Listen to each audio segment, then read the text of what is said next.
senyor Pau. Gràcies, senyor alcalde. Nosaltres votarem a favor d'aquesta moció. Efectivament, l'Ajuntament del Xemesinc compleix el Real Decret 104/2006, que es diu que abans del 30 de setembre de 2010 deuen de tindre un pla acústic municipal. Per tant, vostès s'han posat fora de la llei i responsabilitat de vostès és tornar-nos a posar dins de la llei i donar-nos aquest pla acústic municipal que considerem molt important. El Pla Acústic Municipal, com comentaven els companys, és un document que identifica i limita les àrees acústiques del poble i, sobretot, i el més important, ens aporta mesures correctores. Doncs en si no s'ha complit la llei, no tenim aquest document, no s'ha considerat prioritari i, per tant, nosaltres anem a votar a favor per tal d'impulsar aquest treball. Gràcies. Té la paraula el senyor Pau. Gràcies, senyor alcalde.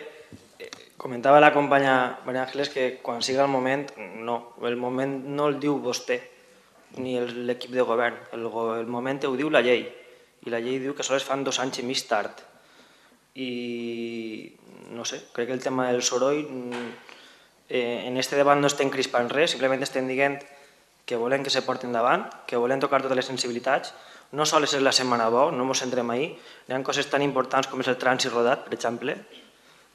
Hi ha coses molt més importants. Vostè diu que no ha fet dejació de sus funciones.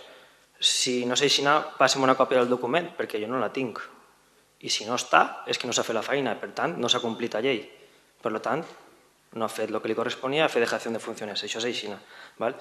I per a que vegi vostè el nostre afany de crispar, mira si tenim ganes de crispar, anem a fer-li 4 aportacions humils en tot l'afany col·laborador. El primer és que quan desenvolupem el Pla Acústic Municipal, que no està desenvolupat en temps i forma, anem a espai amb la creació de més normativa. Tenim normativa a nivell d'estat, tenim normativa a nivell de país i ja no és qüestió de falta de normativa sinó de complir-la. Això és una primera suggerència, que anem en compte en això. La segona suggerència, que no vol crispar sinó que vol aportar, és que continència econòmica. Tenim la legislació que hem comentat que existeix, podem tirar-me d'ella. La ciutat de València és un exemple de legislació acústica, també podem tirar-me d'ella. I a més tenim tècnics més que qualificats així que poden donar-li forma. Per tant, continència econòmica fàcil d'assolir. La tercera aportació constructiva, no destructiva, diu que s'apunta, en la moció comenta que s'apunta com a responsable supervisor del Pla Acústic Municipal, que no està fet, no sé si l'ho havia dit, al Departament de Medi Ambient. Creiem que el més adient seria que el responsable fos el departament, un dels tècnics del Departament d'Urbanisme, per una qüestió de competència i que al final són ells els que tenen que atorgar les llicències posteriors. Si és així, posaves tu sap el Departament d'Urbanisme?